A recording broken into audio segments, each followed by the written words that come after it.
Hi there, good afternoon.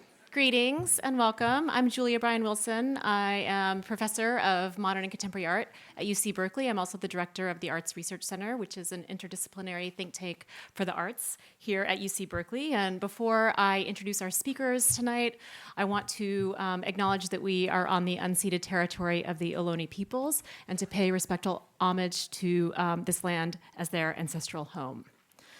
I want to thank Lauren Pearson and Laurie McPhee, who are my staff at the Arts Research Center, and everyone at the Brower for hosting us here tonight. I also want to give a preview of some events that are coming up at the Arts Research Center.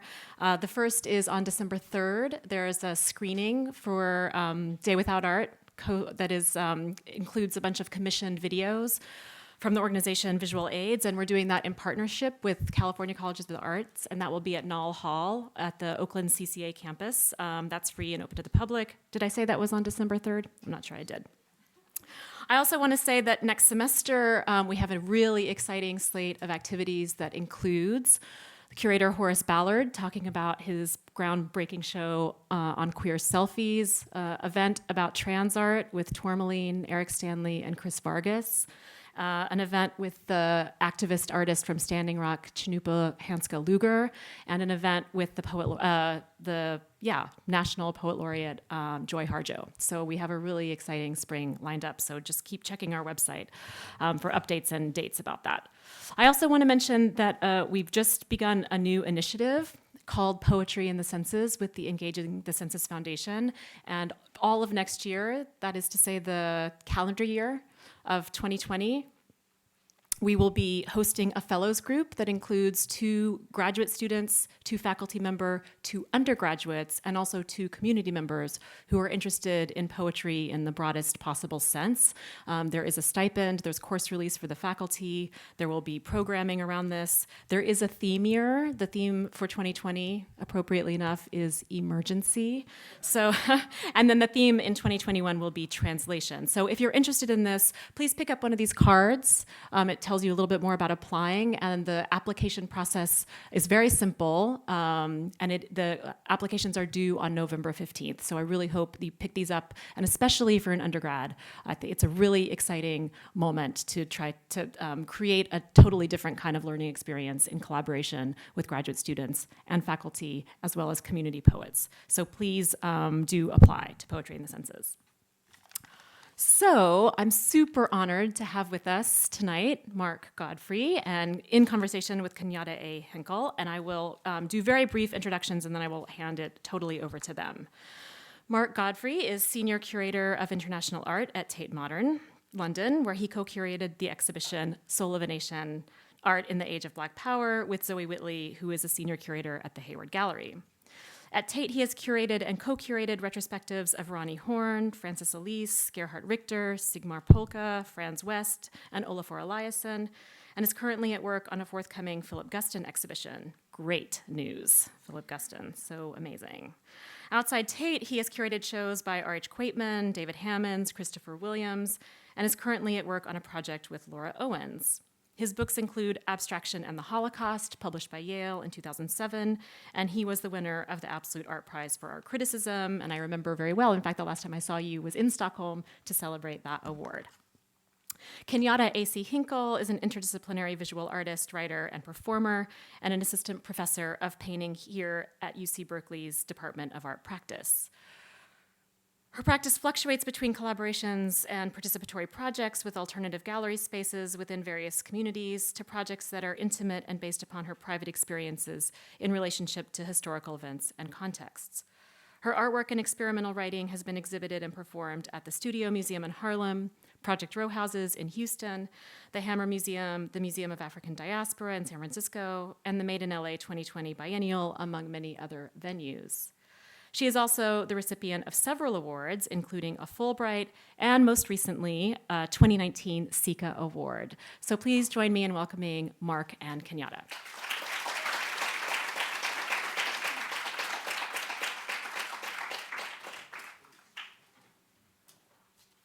Good evening, everybody.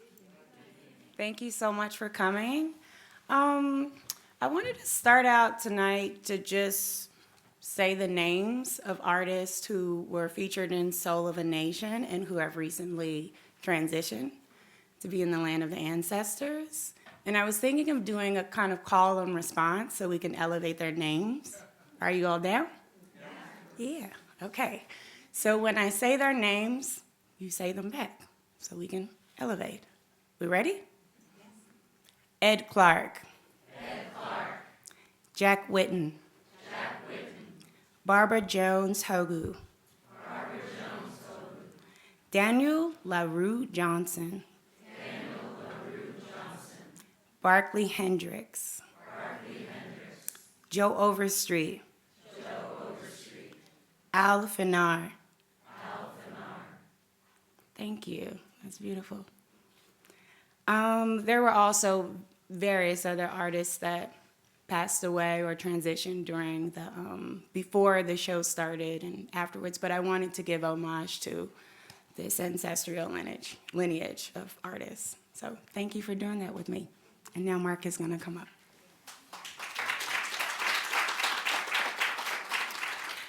Thank you so much, and that was really, really beautiful and very meaningful, because some of those artists are people that we spent time with in their studios, talking to in the planning of this exhibition. And I'm really, really excited to be here. The exhibition opened last night at the De Young Museum, and so I doubt many of you have would have been already. Are you there? Okay, great. But, you have the chance in the next few months to see it. And what we thought we'd do is I would just give you a 20-minute kind of quick run through how the show came about, why it came about, and what the show is, how it's structured into a series of rooms. And then we're going to be in conversation and then we'll take questions. This, by the way, is really the good news of the week for me, which is that the show, this is the 5th stop for the show, San Francisco in the Bay Area. And each time the show moves to a different place, it's nice to see how curators bring new work into the show. So this is a wall of artists that's now in the show at the De Young that were not in the show at the Tate, but who are very active in the Bay Area. And they're Philip Lindsay Mason, Marie Johnson Calloway, and Ben Hazard. And I'll tell you a little bit about them maybe later on. So I just want to sort of also pay respect to the curatorial team that put this together. And you see me there. But that's Zoe Whitley, co-curator of the show, and Priyesh Mistry, who was the assistant curator for the show. And Zoe and I particularly worked on the show together for about 2 or 3 years, conceiving the ideas, going to choose works, selecting very specific works, and then, writing the catalogue together and editing it and so on. So how did the show begin? And it began in different places. One place it began was seeing the exhibitions by other curators and looking at the scholarship of other people working in the field, particularly shows by Kelly Jones. Some of you may have seen Now Dig This, which was part of the Pacific Standard Time series of shows that the Getty did quite a few years ago. And Kelly also made a show called Witness that was at the Brooklyn Museum. And so, the exhibitions like that inspired us and taught us a lot, but we wanted to do something different and that wasn't specific to a single type of art, but or a single location. Another place that the show began in was collection research. So as a senior curator at the Tate, I work on temporary exhibitions, but also on building the collection. And we're always looking at the collection and thinking how to grow it, what to bring in, what are the historical gaps in the collection. And in recent years, we're very conscious of great works in our collection by Eva Hess and Andy Warhol and Roy Lichtenstein, and basically a number of important American artists who were working in the 60s and 70s. But we have been rethinking the Tate collection in many ways, and that has involved looking at areas of the world that we didn't used to collect art from, but also rethinking the stories we wanted to tell about American art, and particularly thinking about a contemporary generation of African-American artists, say, for instance, Mark Bradford or Julie Moretu or Lorna Simpson. Who are the artists that they were looking back to in the 60s and 70s, and what are the holes in our collection of the 60s and 70s? And just to give you a sense of one of the acquisitions that we've made in the course of Soul of a Nation was a work by Mel Edwards, and this is it. It's called Curtain for William and Peter, and it was made in 1969. And when we do an acquisition, so this is now on show in the De Young, but it's also now part of the Tate collection. When we do an exhibition, when we do an acquisition, we do a lot of research into where a work was first shown, what was written about it, and so on. And in the case of this work, it was first shown in an exhibition that Frank Bowling curated called 5+1 that took place in 1969. And this is a group of artists, including Mel Edwards and William T. Williams, looking at this work. Mel Edwards had lived born in Houston, but then lived in LA and then came to New York. And he got to know Frank Bowling, who was born in British Guyana and then lived in London and then came to live in New York. And when Bowling curated this show, Mel Edwards made it for the show. And then the year afterwards, Mel Edwards was given a small show at the Whitney Museum where he showed the work again. And here you see it. And the Whitney Museum bought another of the barbed wire and chains works from this point. It was a very influential show. And David Hammons, for instance, saw this show and said that this show was the first time he thought that black artists might make abstract work that nonetheless had a kind of political angle or political meaning to it. But one of the first published responses to the Mel Edwards work was in an article by Frank Bowling, who, as well as making paintings, wrote a lot at this point. And he argued in defense of Mel Edwards' work that Mel Edwards' works kind of constituted black art at that moment, and that the claims that were made by other artists for their own work, he disputed those claims. So he, for instance, took issue with an artist called Benny Andrews, and he said that Benny Andrews' work, which is overtly political, which looks, clearly message-based work, that wasn't the true black art, but the true black art was abstract, and he made complex arguments that I can return to later. Anyway, the acquisition of Melvin Edwards' work for the Tate collection pointed to an interesting debate among artists in New York at this moment about the stakes of being a black artist in 1971. What type of work counted, how an artist might respond to politics, whether it should be through images or materials, whether it could be... So basically, acquisition-related research gave the impetus to look at a debate, and it was through thinking about that debate that I had the idea, well, that may be the basis for an exhibition that looks at a particular moment and debates among artists about a particular moment. And that's just a debate that took place in New York between the camp of artists who were around Frank Bowling, so Mel Edwards, Al Loving, William T. Williams, and then the camp of artists around Benny Andrews, very different camps. But in the research, we began to think not just about New York, but about what was going on in Los Angeles, what was going on in Chicago, and so on, as you'll see when I sort of talk you through the show. How did we go about doing our research? So you've already seen, one of the ways we did our research for the show was to read articles and look into the histories of particular exhibitions, particular artist productions, what artists wrote about each other's work, what critics wrote about each other's work. But a lot of the research was also done in artist studios. So here you see us in the studio of Joe Overstreet, two of the people actually that Kenyatta mentioned at the beginning. We were looking for a particular work that the artist Joe Overstreet had shown in the 70s. It had been rolled up ever since then. We went to look through piles and piles of canvases, and it was eventually we found the work that we were looking for. We went to see Jack Whitten in his studio, and we told him about the basis for the exhibition, and he pointed out, you'll see it on the floor there, but now it's on the walls, an amazing work called Homage to Malcolm, which he had never shown at the period, but was this a work that he made with an afro comb with black paint. It's a triangular shaped canvas that's his homage to Malcolm. So talking to artists was kind of fundamental to how we put the show together, and choosing very specific works rather than like Jack Whitten or Joe Overstreet.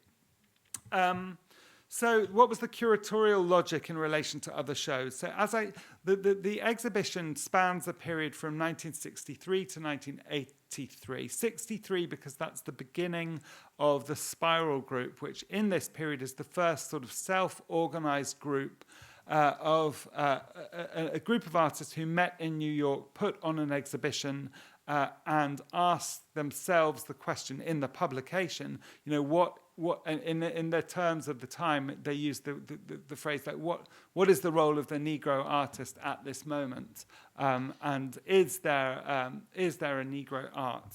Of course, that word was then contested within a year, and you don't find that so much in the rest of the exhibition. So the exhibition started in 63 and ended in 83. I'll say a few words later about why it cuts off in 83. But it's conceived according to different rooms are either organized around specific artist groups, like in New York, the group Spiral, in Chicago, the group Afri-Cobra, the group of photographers in New York called the Kamoingi Group, or the group around the Brockman Gallery, and so on. It's also conceived around historical shows that took place. So one room, for instance, looks back at an exhibition that took place in 1971 at LACMA called Three Graphic Artists, that brought together the work of David Hammons, Timothy Washington, and Charles White. And then some of the rooms aren't about a particular group, but a particular problematic. So, for instance, one of the rooms we had was called Art on the Streets, and looked at the mural movement on the one half of the room, artists sort of choosing to make murals and work outside of museum institutions. And on the other half of the room, it looked at the work of Emory Douglas, of course, looking back at this part of the States, and the idea of an artist sort of distributing their work on the back page of the Black Panther newspaper. We decided, so it was not organized thematically. We could have done a room called Malcolm X and brought together 5 works that were in the different rooms in the show. And we decided really to put documentary material outside the exhibition. And music was not part of the exhibition as well. There were nights where we played music inside the show, and we held amazing discussions that connected particular tracks by Coltrane, for instance, to particular paintings or photographs in the show. But we made a very clear decision that in no other show at Tate Modern do you have music playing, and we wouldn't in this show.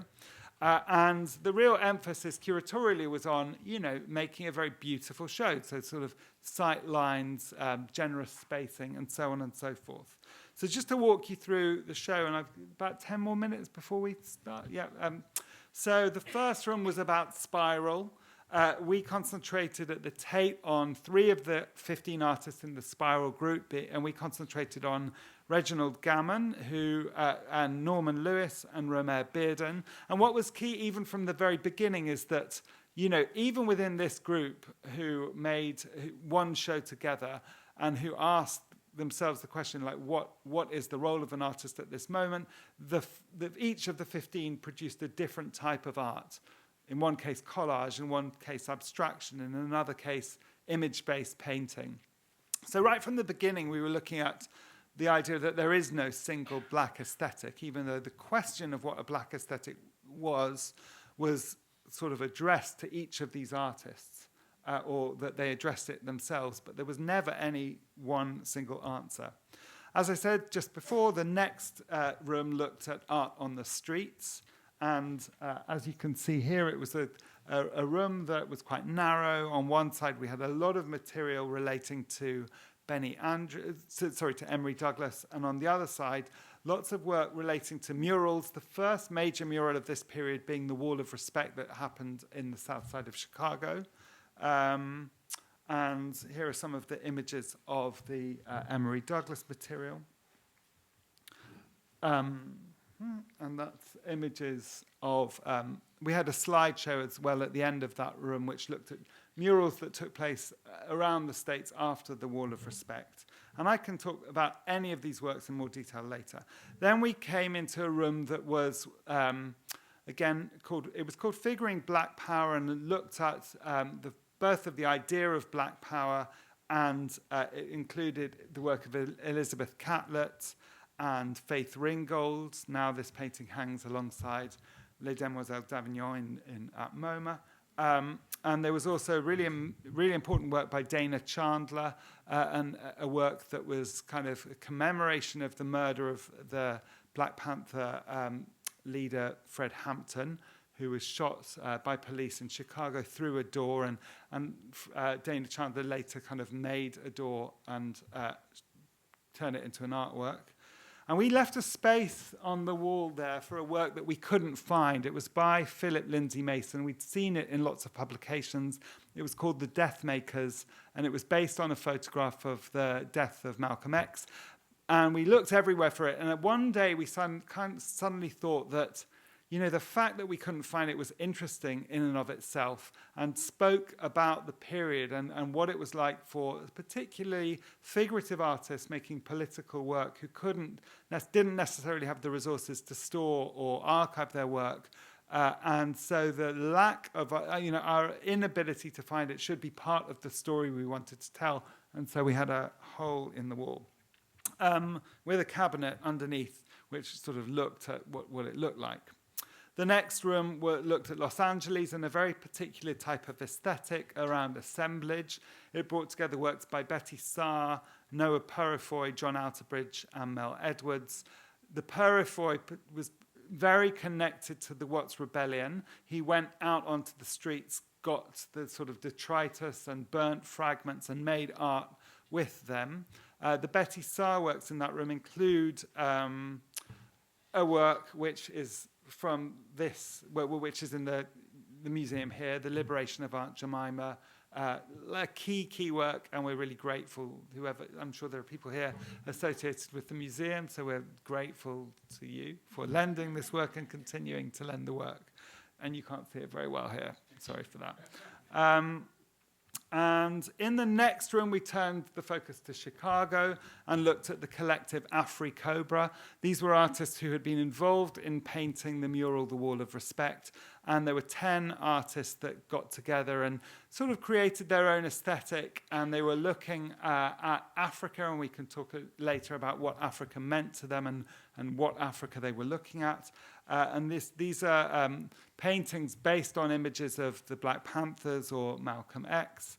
And they had a particular approach to color and also to the distribution of their work. We included posters that they had made based on paintings that they'd shown, and the dresses of J. Jarrell in the middle. And then there was that room I mentioned before that was based on the show Three Graphic Artists, so a return to Los Angeles and looking at Charles White, David Hammons, and Timothy Washington. Those are the Charles White images, and the Hammons body prints.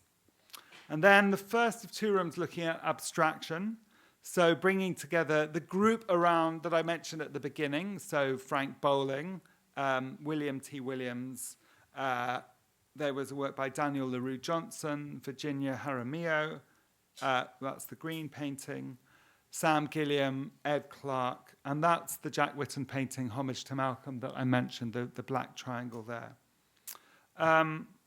Then a room around photography. We made we have to work with the architecture we've got, so I wish we'd had more space for this. And we made a decision to privilege the work of Roy de Carava. And the reason we did that was because he was the first, at the time it was said that he was the first photographer to think about a black aesthetic in photography. And that meant not just what he photographed, but how he printed and the kind of tones that he used in his images.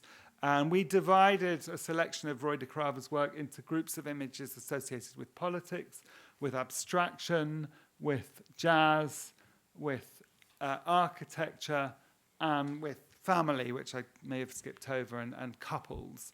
And opposite that were a group of photographers associated with the Kamoingi group in New York, who were very much looking up to him. And we looked at the Black Photographers Annual, a series of photo books that were published every year. Then another room that, again, wasn't specific to a particular geographical community, but to a kind of an idea, which was, how do you paint the black hero? And in that room, and there's quite a lot of light here, so you probably can't see everything, but we had a great wall of Barclay Hendricks. We had the work of Raymond Saunders, but we also had Andy Warhol's painting of Muhammad Ali, and it was quite important to us that there were 4 non-black artists in the show, of which Warhol was one. We also had a painting of Faith Ringgold by Alice Neal. So we felt that the question of how to paint the black hero was not just one for black artists. Bob Thompson, Buford Delaney, and there you see the Warhol a little bit more clearly, and the wall of Barclay Hendricks. And then a second look at abstraction. Often what we were trying to do is have more than, sometimes these were the first works in the show you would have seen by Al Loving and Joe Overstreet, but elsewhere in that room you had the second Frank Bowling, or the second Mel Edwards, or the second Sam Gilliam. What we wanted to do is, instead of having, like, as often as possible, we wanted to have more than one work by each artist, so you could see what an artist was doing at 2 moments in their career. An early work of Martin Puryear there is in front of Jack Whitten and next to Alma Thomas. And there is Frank Bowling, Martin Puryear, Jack Whitten, and that was, I thought, a very beautiful room. It looked very nice. And these were artists who were in and out of each other's studios. They didn't form a collective, but that work by Melvin Edwards, the one I showed you at the beginning, very much in dialogue with the Sam Gilliam, and it's dedicated to William T. Williams, who had a painting in that room. So as often as possible, we were looking at groups of artists who sustained each other through conversation, who shared studios, and who made group shows together. Then there was a room about Betty Sarah solo room. We had, I should sort of, like, full disclosure, we tried to do a room about Where We At, which was the first collective of black women artists who met in New York in 1971. And all of the loan requests that we made were turned down, and we then discovered that there was a show in the works at the Brooklyn Museum that was called We Wanted a Revolution.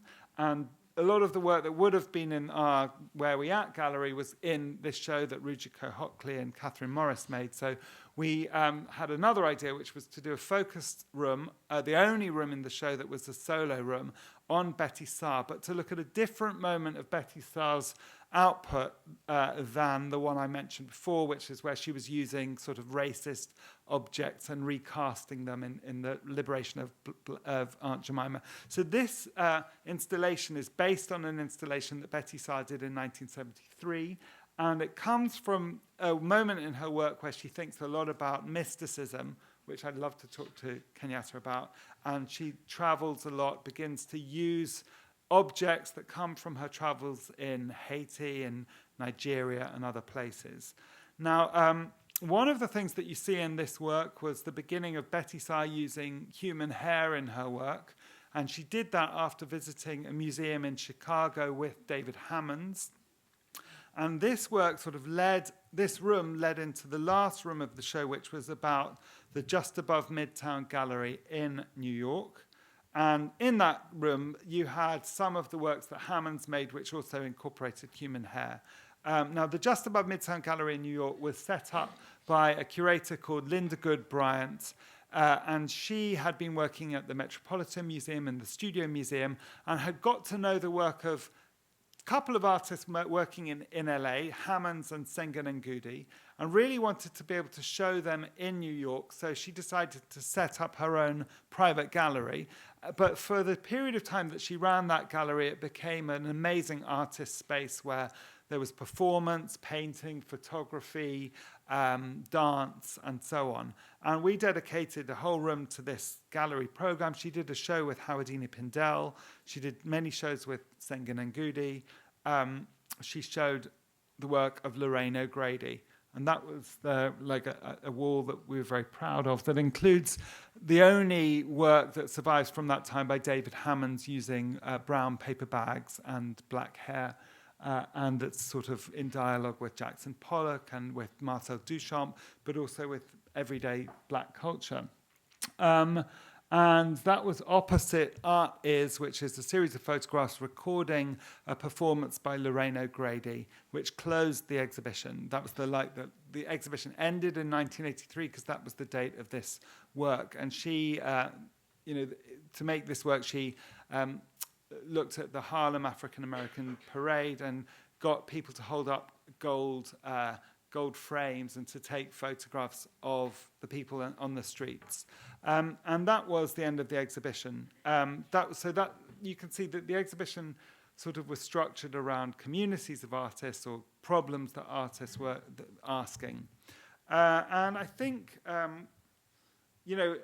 that's probably where I'll pause and we can carry on talking, because I think now you've got a kind of shape of what it is, what it was, and what you'll see. And the addition, what you'll see at the De Young that's different from all of this is some works have swapped in and swapped out, and you've got that group of works of Bay Area artists, a really interesting sort of black pop that's Philip Lindsay Mason, Ben Hazard, Marie Johnson, Calloway, and so on. Great.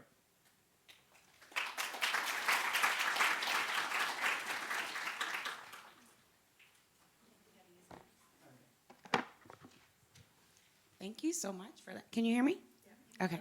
Thank you so much for that I know it was quick, a quick overview of the structure of the show. I wrote down like 50 million things that excited me about things behind the scenes with the curation, because I was able to experience the show in the Broad. And it was really interesting, me kind of figuring out that structure as I walked around the show, and then having you to kind of elaborate on that painting that you couldn't locate, but deciding you and Zoe and the curatorial team deciding to hold a space for that, and that presence in the institution, and just, that was really, really powerful. And I think that went over my head. I didn't even know about that. I probably walked past the didactic. Did other people know about this space? Like, when do we ever do that in curation, and to have that sensitivity towards that story? And I mean, that was a moment that I was kind of proud of as a curator. Can you hear me now? Yeah. It's weird. Just, so much about curating is about getting loans, getting people to persuade, finding things, finding the exact object you're looking for. And then, but the moment of realizing that the fact we couldn't find it was really interesting. We eventually tracked down Philip Lindsay Mason. Some people over here might know him because he worked in the Bay Area. But to eventually track him down, and he's quite elderly, and I think he's living in the middle of the country, and he unfortunately doesn't know where this painting was. But it was illustrated in color in Samela Lewis's book, African American Art, which I think was published in the 80s and is the first sort of survey. And so it was, and it was shown quite often at the time, but has disappeared, and he doesn't know where it is. So it was important to hold a space for it. Yes, and I just think about there's so much elevation of the artwork that was being made during that time, and it also makes me think about how many other artworks were being made, how many other artists were out there that are not a part of the canon now that we will never know about too. And I know I've spoken with artists who have lost storage units and all different types of things in terms of locating the artwork. And I talk about this all the time, but I'm a ghost lady, so that's like a ghost work for me. And I'm just like, yes, I was just so excited to hear that. I actually brought my catalog of Now Dig This. When I was in grad school at CalArts, it was up at the Hammer, and I went to see the show 3 times.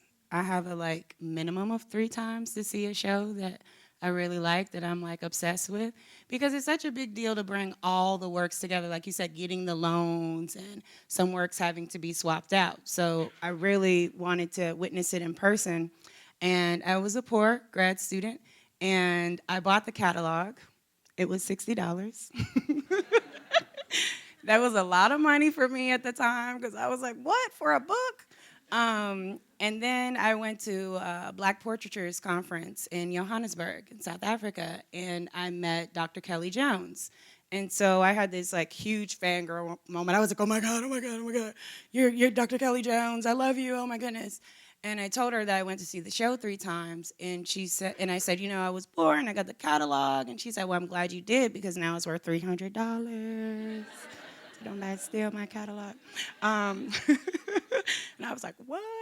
So I bring this story up because for me to go to that show and see the Hammons piece with the paper bags and the hair and the chicken grease, and to be able to see these artworks in person for the first time ever, because I'd been seeing them in all of my like art history books, that meant so much for me. And I think about, to do a show like Soul of the Nation, like who is it resting on the shoulders of? And I'm really happy that you included, like, these are the shows that we were looking at, these is the research, and to then bring these works like to the Tate and have them travel to all of these different institutions. And what does that mean for people to actually engage with the artwork in person? Because these pieces have presences, and I'm really sure you've experienced them for yourself.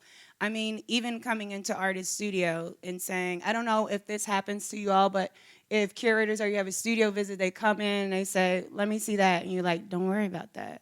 I want you to know, we're gonna talk about this. And then, you all come in and say, no, that. And so I'm just interested in like how you all went through that process of like building off of other works and other exhibitions, but also carving a space for Soul of a Nation. Yeah.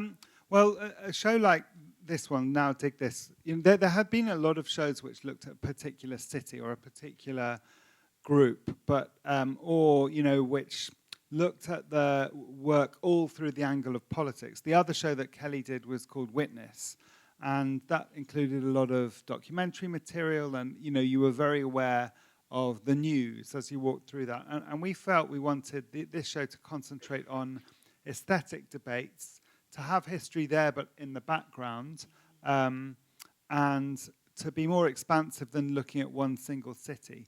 And it was maybe the vantage point of organising this show from London that gave us the permission to think about the whole of the States. Of course we couldn't look at the whole of the States, but there were artists from Boston, there were artists from the Bay Area, but I think that was a big difference, to say, yes, these have been brilliant exhibitions that have taken place, but we want to prioritize artists, artist groups, artist dialogues, artist disagreements. We want to prioritize the look of the work in the spaces, so not crowd out the galleries with catalogs or covers of the New York Times or whatever, and we want to look at the whole space. But I want to just pick up one thing you said, which is about the presence of works in the spaces, and about Hammons in particular. In this, I don't know whether I can go backwards here, but let's try. There were a few. A lot of the works now look very beautiful, and however oppositional they were at the time, they've become art. But this work over here, which includes a fried chicken wing, a kind of a pork rib, as well as inner tubes and cheap jewellery, that remained. I just loved taking people to see this work, and the people recoiling in front of it, thinking this is disgusting. And I think he's such a genius. Yes. But I think part of his genius is that the work that he made 30, 40 years ago still has, as objects, still has a power to disgust and to really challenge people. And this is the work that belongs to a very important collector of his work, A.C. Hudgens, who has given many works to MoMA. But it sat on his walls at home, and every summer the pork rib sort of leaks fat down the wall of his house. It's just like still, and it's a crazy, crazy work. And yeah. No, it's so eerie that you bring that up because I am obsessed with Hammons. I love me some David Hammons. I went to see his show before it closed at Hauser and Wirth, which I was like, this is a retrospective. But I was going through all of the galleries and just cracking up, like laughing so loud, and everybody's like, mm-hmm. And I was like, no, you're supposed to be laughing at this work. I mean, at his genius. And when I did come across that piece, that's when I really started cracking up at the Broad, because I was like, how do you convince people to preserve a whole slab of pork ribs? And be like, this is my work, and now you have to take care of it. You have to provide insurance valuation.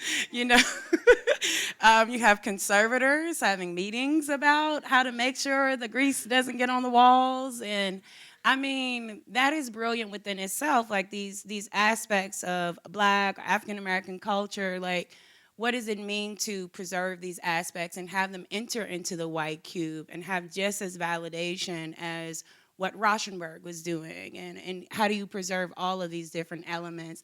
And actually it becomes a living work. Or even thinking about like how Pope L works with foodstuffs and hot dogs. And so when I saw that, I mean, I think that Hammons is a major trickster. And so I was thinking about that too. Like, do you say we don't want the pork ribs because we don't know if we can handle that, or? Well, luckily I work in a museum where we can handle a lot. Pork And, ribs. you know, but the trick, this is such important work. I mean, I often would take people through and they'd say, what's your favorite work in the show? And I'd just say, easily, this one up here. Yes, Like, by far, and I think, like, I didn't even have to think about it. Yeah. That is, for me, the most important work in the show, Mm-hmm. because it did so much. And I can tell you sort of stories about it. Hammond said that he made this work. He was he was in his studio one day, and he looked opposite. It was on Slauson Avenue in Los Angeles, and he saw people coming out of a kind of takeout with bags of chicken in brown paper. And he said that the stains on the brown paper reminded him of Jackson Pollock. And I thought, oh God, that's so interesting. It's like, it's not just that he was interested in something cultural that's associated with, you know, African American culture, but it reminded him of Pollock. And then the way he put it together is absolutely a reference to Duchamp's Nude Descending a Staircase. So you've got all of that going on, and then the fact that he went to barber shops, got people to give him hair, which was difficult, and then stuck it on, and then the dedication of the collector who's kept it. And, you know, we put it high up because we didn't want to fence it off, but so it's also flying on the walls. I just love this piece, and I think it's very generative for artists ever since.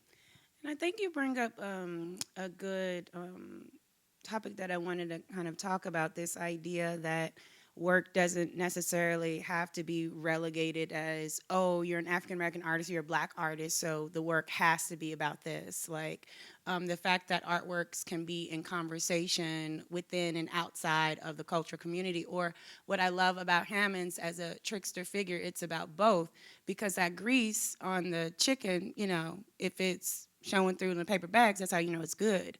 And so he's like, I'm gonna use that aesthetic, and then it's Pollock, and then, you know, so kind of using culture or your environment as a catalyst, and then be in conversation with these people throughout art history. And I would actually argue that a lot of abstraction came through a lot of the colonization of the continent of Africa. So, you know, with these kind of like heroes or these art historical figures, it's actually a retrieval of sorts from actually his own kind of visual languages. Yeah, what you're saying makes me want to remember one story, which I think is interesting, about a work by Al Loving over there. So I just want to sort of tell you this story. Al Loving went to art school in the Midwest in the late 60s, got to New York, and was making geometric abstract painting, hard-edged geometric abstract painting, like Frank Stella type work. He was immediately given a show at the Whitney Museum, becoming the first African-American artist to have a solo show at the Whitney Museum. And there was a lot of fanfare around this work. It was collected by the Whitney. He got commissions. He got a gallery, on 57th Street, I think, in New York.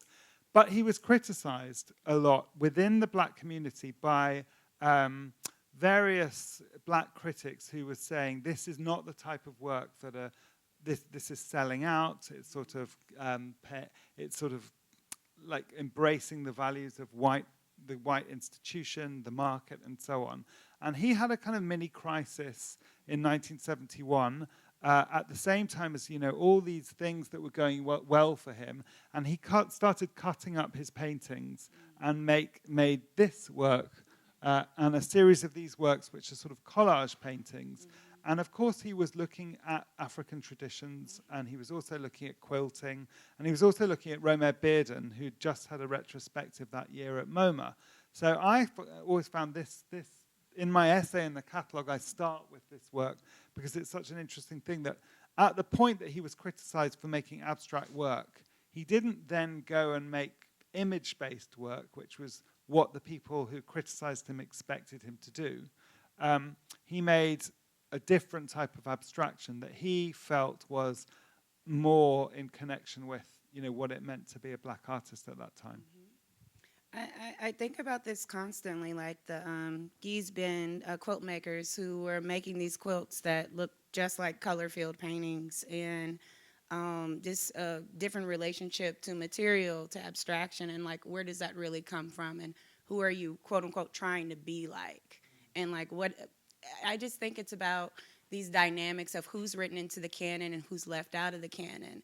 And to have an exhibition of this nature, I've really been thinking a lot about what it means to be an American artist.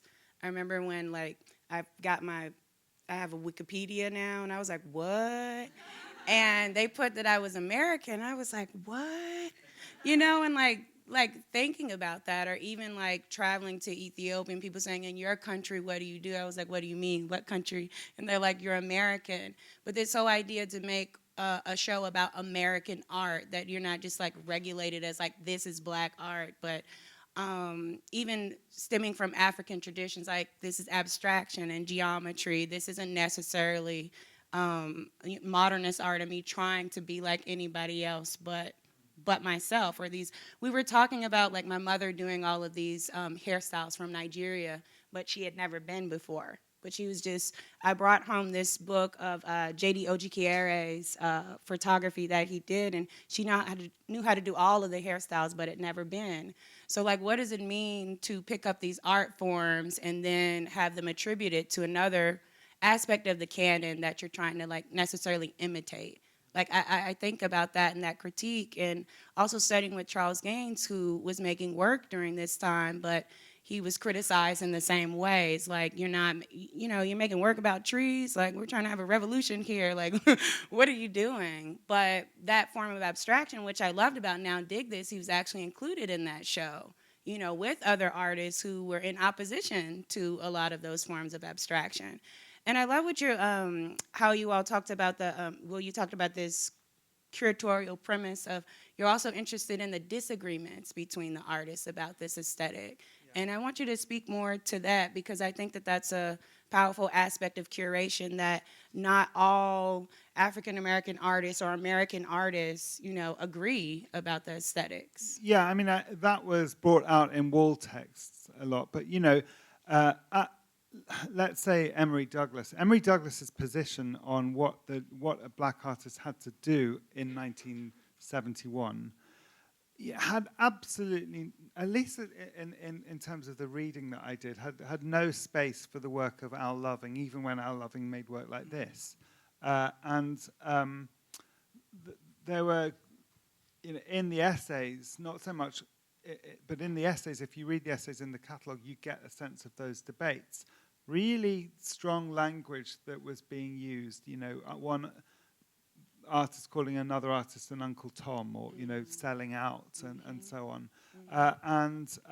So artists who were making abstraction particularly had to defend themselves against the more militant ones who were saying, well, no, the only solution to being an artist is to make such and such. But what we were trying to do actually in the catalogue essays was to do two opposite things. on the one hand, to look at abstraction through, and to think about moments where abstraction is connected to history, to identity, to politics.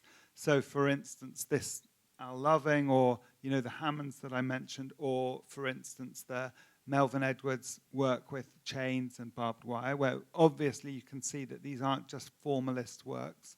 But on the other hand, to look at the image-based work through formalist, through attention to materials and forms. So, for instance, to think about Faith Ringgold's painting not simply as an image of a race riot, but as a painting that was engaging with Ad Reinhardt's grids of grey squares and black squares, which you can see in her work, or the way Faith Ringgold looked back to Picasso and Guernica for a kind of formal way to arrange figures, or when looking at Benny Andrews to sort of ask, why did Benny Andrews use rough cloth in the work that he made? So we wanted to say, don't just treat the image, or even Emory Douglas, to think, well, how did Emory Douglas use an aesthetic that came out of revolutionary Russia? All the diagonals, all the use of strong colors, is a very, all the kind of use of photomontage, it's a very specific aesthetic. So we wanted to pay attention to the sort of historical aspects of abstraction and the formalist material aspects of image making. And I think that was a really beautiful balance that was achieved with the show. In relationship to the figurative works, I also think about what does it mean to walk into the white cube and to see representations of yourself, and even thinking about Carrie James Marshall's whole life's work and dedicating to disrupting all of those kind of art historical models of representation. And so these figurative works also had their own weight and power too, in terms of the dynamics and the discrimination that was often disfaced, and that continues on. And so I just think about how important it is for an exhibition to hold the weight with both of those modalities in terms of talking about what is Blackness and being, and how does that enter into an aesthetic and something that can be a part of the canon and talked about and treasured. There's something I wanted to ask you about, which is, I mentioned before, which is the idea of an interest in mysticism and spirits and religion and so on. Because that's, I guess, that's a kind of an aspect of art making that I would be a little bit allergic to. Allergic? Well, no, I mean, just I was trained as an art historian as a sort of formation of a very much a kind of, the journal October, and a very particular way of thinking about criticality in art and so on.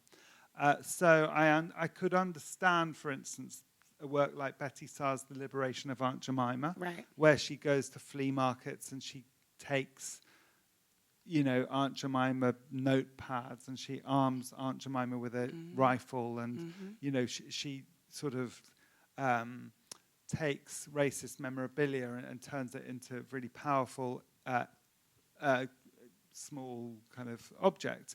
But I couldn't really understand this move that she made to using bird skulls and using using human hair and calling works things like spirit catcher, and or using other language and often Nigerian language to name the work. And a lot of that came out through the travels that she began to do, her explorations of the African diaspora, and then in 1977 going to Nigeria.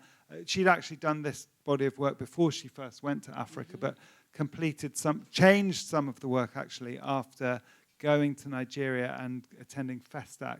And then one of the works that you see over here, MT, which is over here, she showed it first just as an object, but second, when she showed it again, she asked people to leave offerings to the work, so that we couldn't have people leave offerings to it because it's too fragile. But when she had shown it, she had invited people to kind of make an offering to the work. So that's a kind of like an approach to art that I think I just couldn't get my head around. And I found an interview that she published around the time she did this work, where she said that, that the politics was still there, but it had to go through other means and through more secret means. And it was almost as if the black artist at this point, when she made the work, she felt had to cast a spell against those, people, a spell against racism. It's juju. Right. Yeah. So this is something you completely get, right? Oh, most definitely. This room was actually my favorite room in the entire show. And I remember, rounding the corner and being like, oh my God. And just like really, the floating eye. Just everything about that room was so well done and put together, and all of those objects that had such resonances. I felt that they were all speaking and vibrating in that space. And this idea of allowing I don't believe in inanimate objects. I believe that objects hold a lot of weight and power into them, and especially when you're using assemblage. There's a interview where she says that she has a friend that's like a medium that came into the studio and was like, these objects don't know where they're here. Like, they're just talking like, what are we doing here? Like random clocks and, all of these things. And she was like, you need to smudge up in here. You need some sage and things. And so this idea that, these objects kind of come to her and she needs to do something with it. Even working on the show for Sika, that is a very intuitive, it's a very sacred kind of ritualistic space. I also had to kind of give offerings to my paintings and be like, do you want this? They're like, no. Put that away.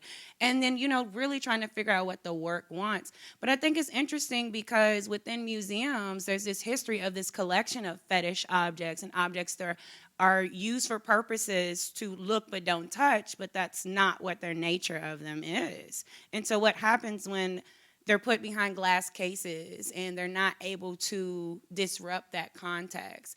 And even saying we couldn't have people give offerings because it's too fragile, but too fragile for who? That's the intended purpose, but then there's insurance and...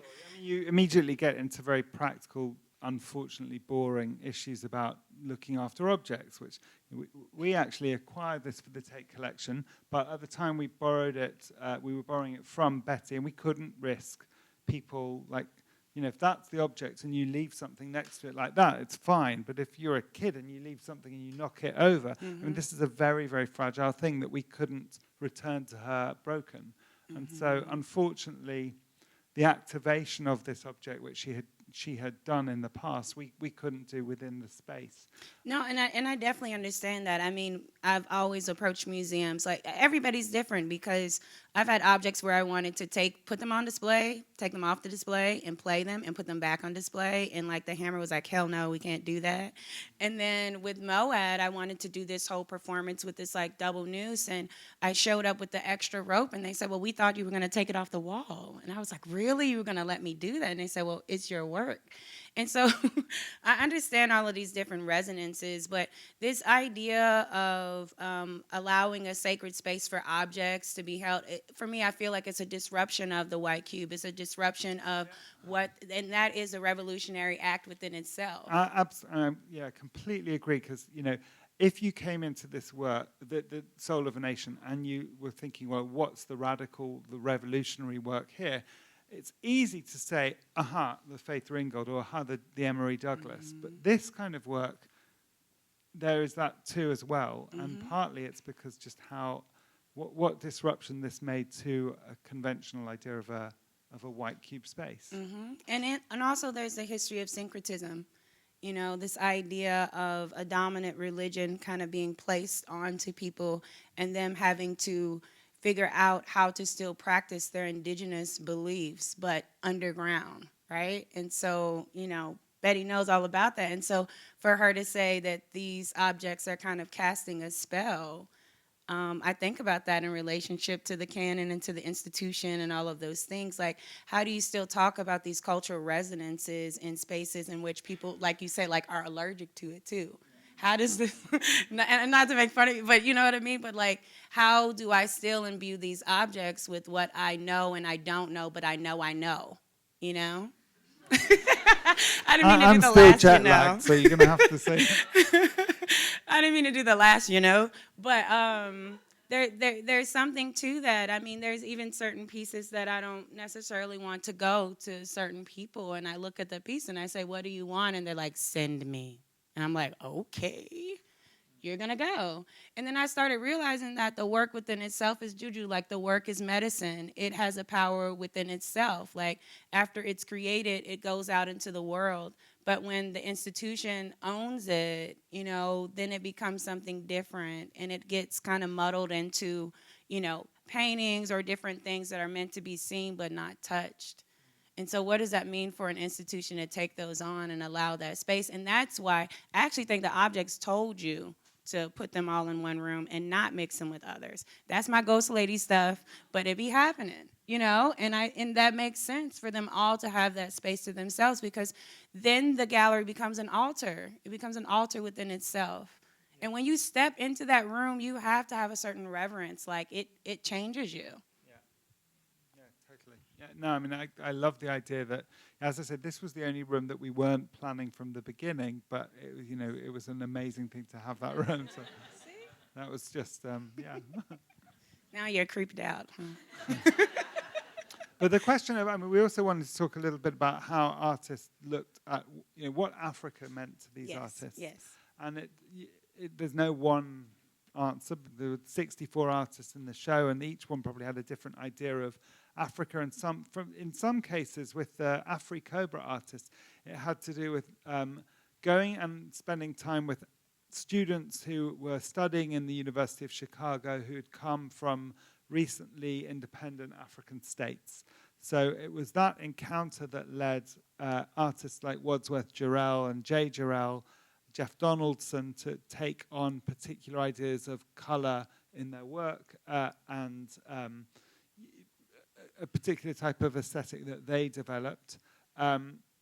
What we discovered actually in the research for the show was that a number of the artist community, as you can see, there were rooms about Chicago, about LA and New York. And one of the questions we asked is, when did these artists get together? And it turned out that a lot of them got together at Festac in 1977 for the first time. So that was the Festival for African Culture in Lagos. And Jeff Donaldson led the American delegation of artists. But Betty Starr was there, and Melvin Edwards was there, and a lot of the Afri-Cobra artists and so on. So that was kind of interesting to realize that had been a meeting point for artists from different parts of the States. And then the actual encounter with Africa changed their works in different ways that we didn't quite get into in the exhibition. Yeah, and I just want to preference to even this idea of Africa being a country and them actually going to a certain locale and seeing these are all the resonances that are here, and like I said, my mother doing these kind of hairstyles but never being there, and how you talked about Betty was doing this work before and then she came there, and that even getting the spirit and energy of the place and those just different things that she witnessed, it made it even more real, not something that you're kind of just making up or why you're drawn to these certain ideas. I did a Fulbright in Lagos, and it was really interesting, actually living in that geography and learning things about myself and my practice that I didn't even really know about. Even this idea, I have 4 names, and actually everybody gives you a different name in your family, and they call you by that name.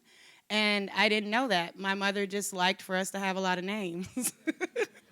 So I also think about how that translates to an aesthetic. I have to have multiple conflicting patterns within this composition, and others are no, I don't want to have any of that. I thought it was interesting in reading the catalog how Barclay Hendricks, he was I went and I saw all of the patterns and the influences, but I made a conscious decision to not use it in my work. I wanted to focus on the figuration and more kind of minimal aspects. So it's interesting how that journey and that trip really impacted people in different ways. And I was telling you before we officially started the talk that, when I went, people kept telling me, welcome back. But I was this is my first time ever here. And so I didn't understand until 3 days later that they were talking about the Middle Passage, So what did that mean? I just wonder what it meant for these artists to kind of like return to this place like in this way and have so many different elements. Did anybody talk to you about that during studio visits, like their experiences? A little bit. I mean, they all said that they were. I mean, one thing they all said is they went to see Fela Kuti when they went to Oh Nigeria. my gosh, at Like the shrine? each one, yeah. Wow. But as I say, it's sort of some of them had one-off. Some of them had very sustained encounters. If I were teaching in this department of art history, I'd say a great PhD subject could be, you know, what those visits meant to this generation of artists. Because, like, for instance, you could say, well, Melvin Edwards went back again and again and spent a lot of time. He met really important architects and poets, and he made particular works in Nigeria and a couple of other countries. Martin Puryear spent time in Senegal. William T. Williams, when he came back, started making work that looked very different to the works that he was making before. But for some, like Barclay Hendricks, it was just, okay, I want to continue looking at, looking at Van Eyck.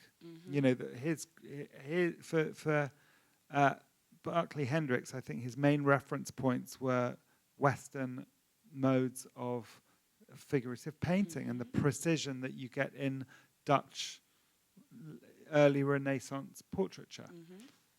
Yeah, he was interested in African American everyday life, but he wanted to paint that in the manner of a Van Eyck, for instance. So there's a lot of interesting different responses. But then I think about this idea of even coolness.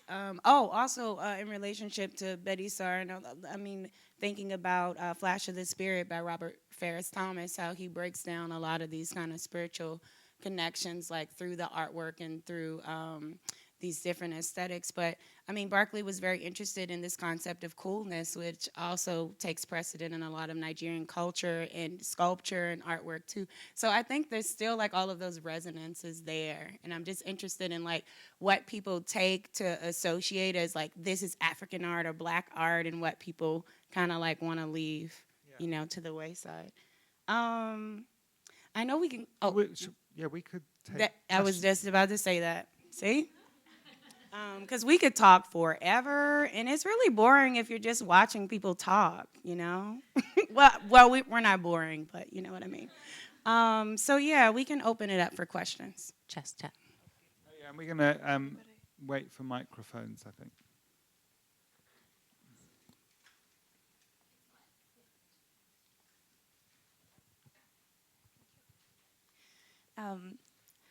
First, thanks both of y'all for being here. I really appreciate it. And I'm really loving this last bit, the Betty Starr room and the conversation of the influence of Yoruba culture, I guess, on her work and Orishas and these shrines.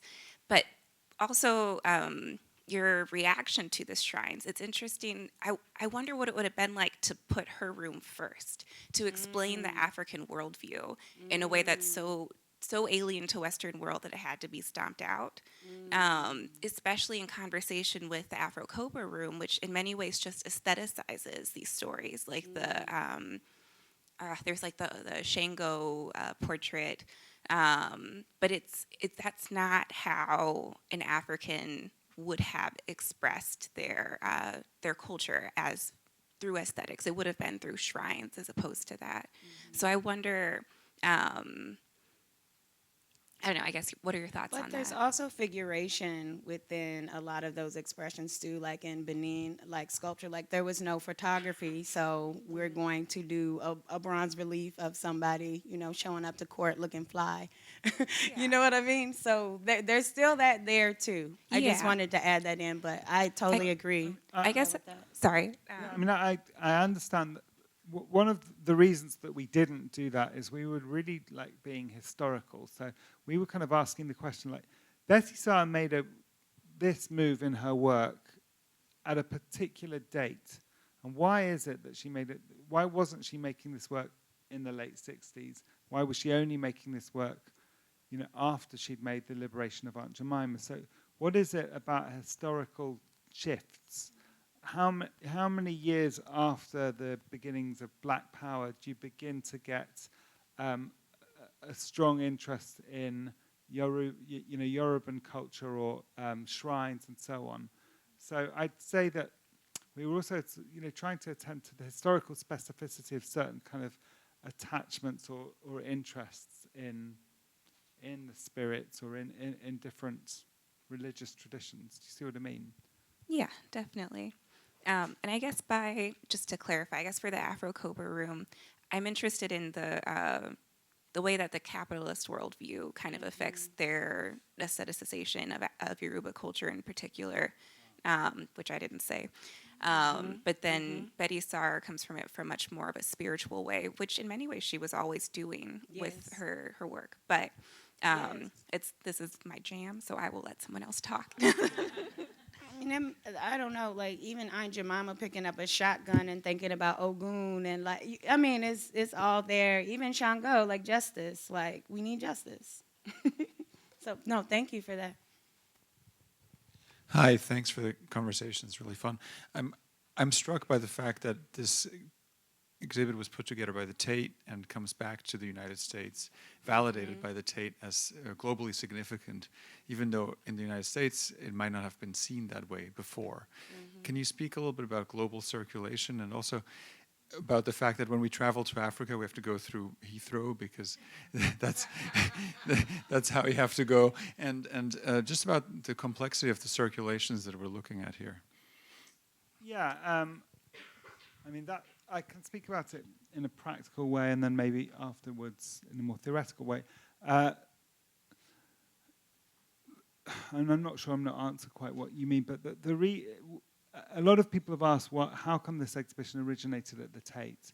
And I've said often, like, the Tate has been doing big shows of American art for 50, 60 years. So it's more how come it took 50, 60 years to do an exhibition about this kind of American art. And when we started working on the exhibition, we looked for American partners for different museums, and we didn't find any partners. We wanted to travel the exhibition, but none of the major museums that we contacted wanted it or could fit it into their program. And the reason we eventually, now it's kind of got a very amazing tour of 5 different cities, but that was through a series of interesting things that happened. One was a funder gave funds to the first 2 venues and heard about the project, felt it should be seen in the States, and kind of made an offer to 2 museums that allowed them to share the show without the financial implications that they would have had to have done it had they not been funded. And then other museums came through the show in London, saw it, and felt that actually it would be great to have in Los Angeles or San Francisco and so on. So they asked, could the show travel?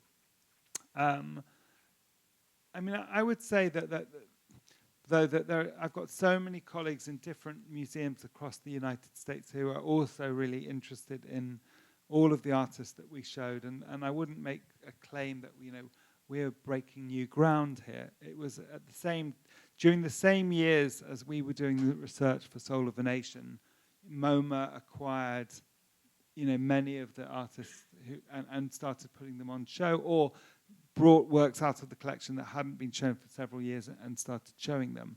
I went to the Whitney Museum recently, and Ed Clark is on show right next to Jackson Pollock.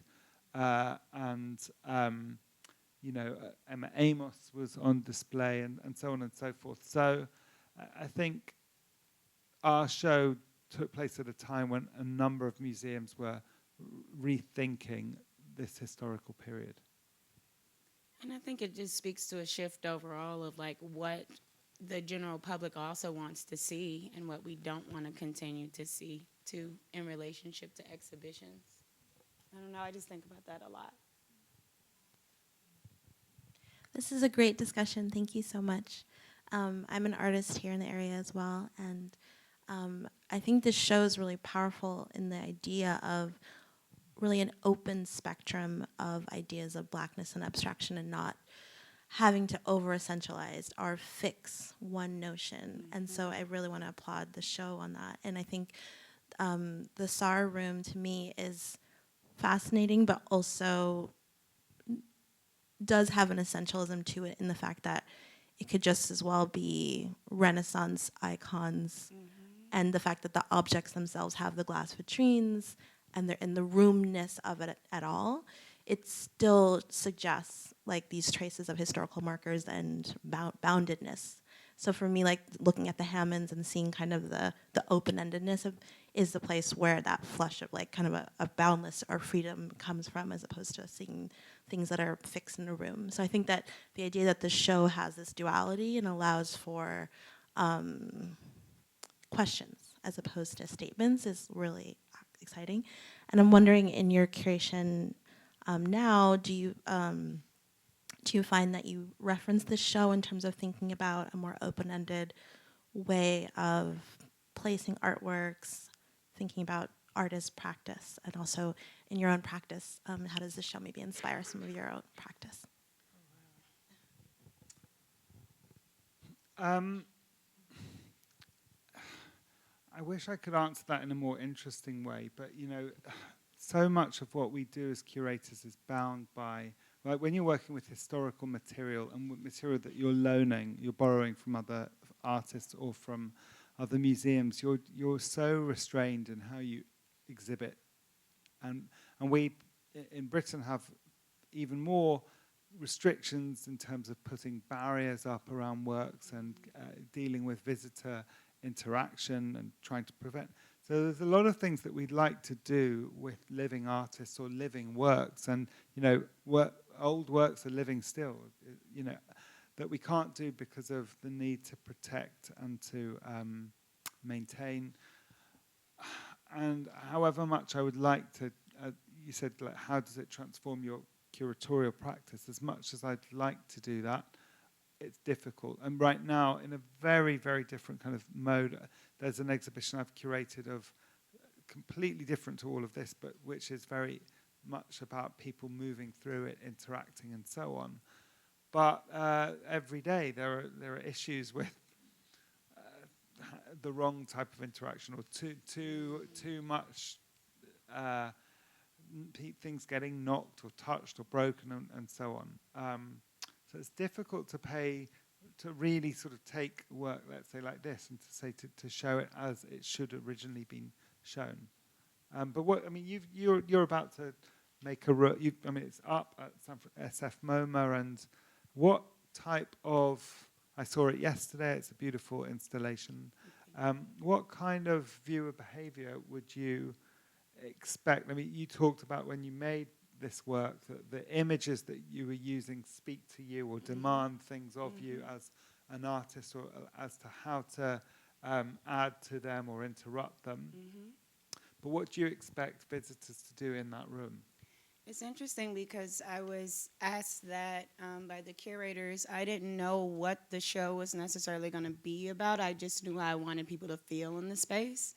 And a lot of times that's how I pull an exhibition together. And I said, I know the walls need to be red, and the viewer needs to be engulfed by the work. This is not like one painting on this wall, then one painting on this wall. I wanted the viewer to have this whole experience, and there's only one way in and there's one way out. And actually for that exhibition, I asked the work what it wanted, and it said it wanted blood. And I was like, what the hell? I'm going home? I can't do this tonight with y'all. And it really made me question, what does blood mean to me? Because it's like sacrifice and passion and justice and all of these things. So I had to develop a complex or like duality or more nuanced relationship to what red meant for me. And and I think about that, kind of letting the work create itself or be a channel. And I know that, Betty does that. And I know that objects tell you where they want to be placed. Like even in doing the placement of the works, I was like, I want this one to hit you right here when you look at it. And then we put it there and it does. So I think about that. But in terms of what I take away from it as like an artist from my generation and being able to see these works, when I was an undergrad, I remember a professor, he told me that I was too talented to be making Black art. And this was recently. I could have sued and had all my student loans paid for. but I did not, because what is that when they go high? Anyways, but I thought that was so interesting, and as a painter, and him trying to like dissuade me, and I said when he saw my work, I said, well, the only thing that is black in that work is me, because it's a self-portrait. So are you telling me I'm too talented to paint a portrait of myself? Like, what does that even mean? And so for me to be able to walk through Soul of a Nation and to see all of these people who were dealing with even more intense politics, even more intense gatekeeping than what I have to experience and what we still have to experience, for me, it gave me so much energy and just even more power than I went in thinking that I had, And it was just so inspirational in all of those elements, and to see all of those manifestations and how the works talk to each other, and also what's not said in that space too, what you can just feel. So that's what I took from it, and it's just amazing to be able to facilitate that and to like see those works in person in light of things that these very violent spaces that you can enter into as a young Black artist.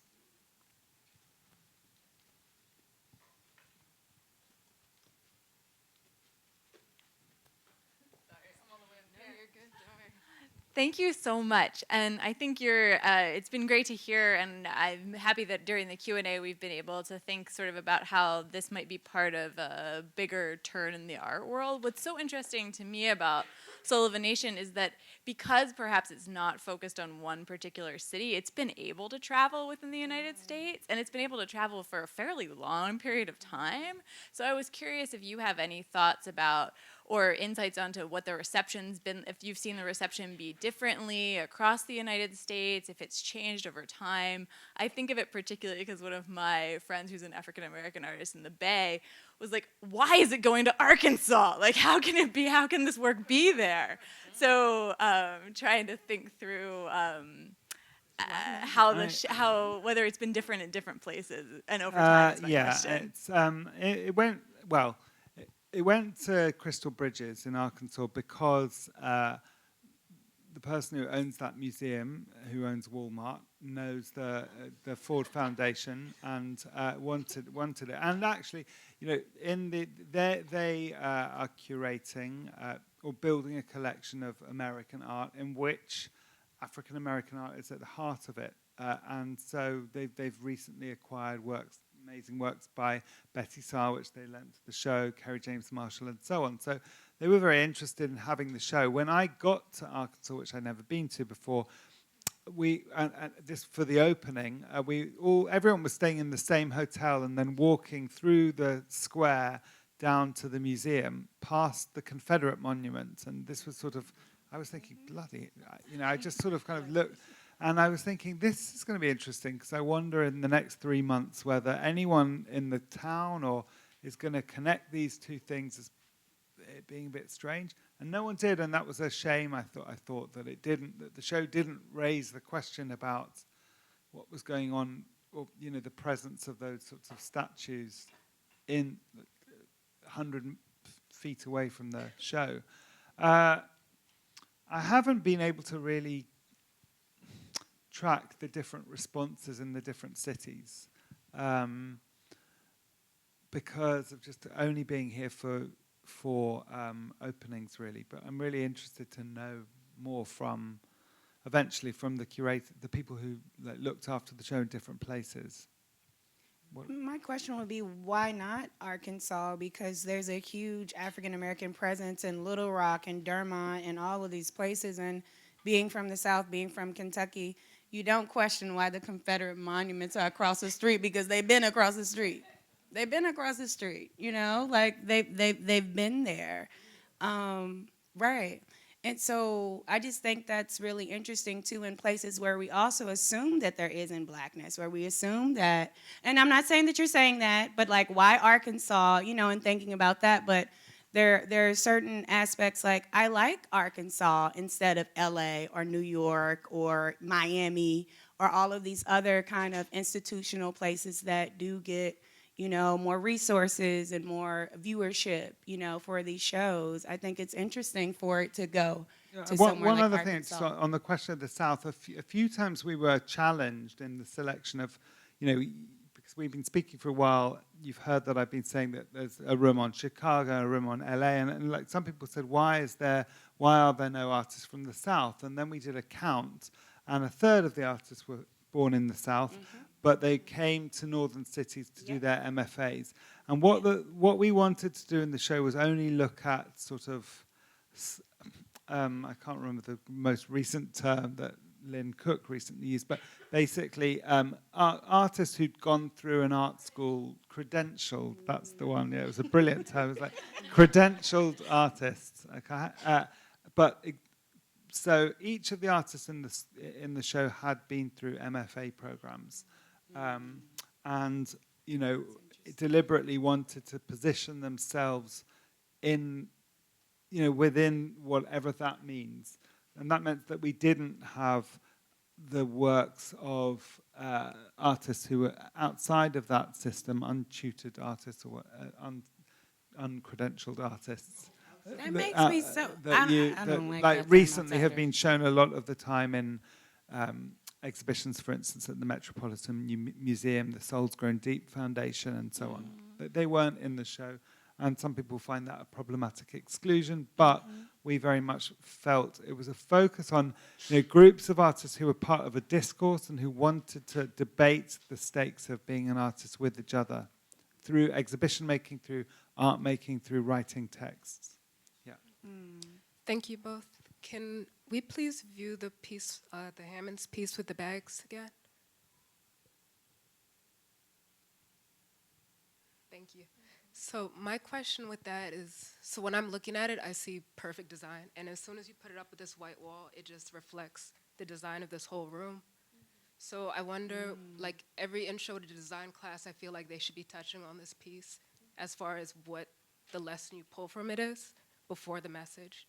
So when you're dealing with race, and maybe the first topic is about the race and maybe what the artist is trying to portray, how do you kind of represent it like Eurocentric art and say that what this is teaching us, that what this is giving us about design and the lesson we can pull from it? Thank you.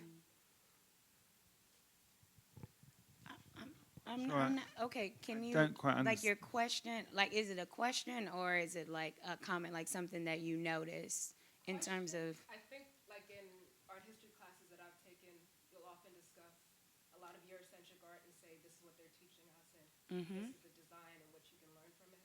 But when viewing pieces, I think where it's more gender or race, kind of look at it as what are they saying? Oh, so you're saying like the politics start to take over and it's like, oh, this is about blackness and oppression rather than, yeah, this is formalism, minimal, this is, this artwork is in relationship to the architecture in the room. It's supposed to be seen as a work within itself, with its own principles and elements of design. Yes. But what, My question is how do you do both? how do you do both?